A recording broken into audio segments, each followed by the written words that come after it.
Deməli, Adəm kimin atasıdır? Peyğəmbərlərin atasıdır. Bəşərin atası yox ha. Adəm Peyğəmbərdən söz gedir ha. Yəni bu növdən.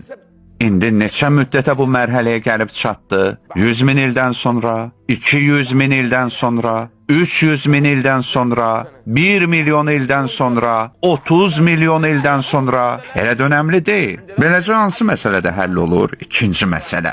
Adəmin övladları kiminlə evləndi və necə çoxaldılar? Əslində çoxalmağa ehtiyac var mıydı ki? Çünki insan növü artıq çoxalmışdı. Çox idi. Bilmirəm, məsələ aydın oldu mu? Deməli, əzizlərim, biz keçən dəfə bəzi şahidləri qeyd etdik. Biz sizi xəlq etdik. Ayə necə idi?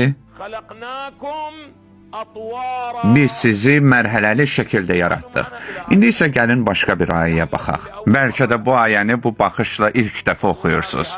Ayə həqiqətən çox diqqətə layiqdir. Bugün bu ayəyə baxarkən öz-özümə dedim ki, əzim, bu ayəni 50 ildir oxuyuruq. Amma bu ehtimal heç vaxt ağlıma gəlməmişdi. İnsanlar vahid bir ümmət idilər. Allah peyğəmbərlər göndərdi. Yəni peyğəmbərlərin göndərilməsi nə vaxt oldu? İnsanlar vahid bir ümmət olduqdan sonra. Vəssalam da.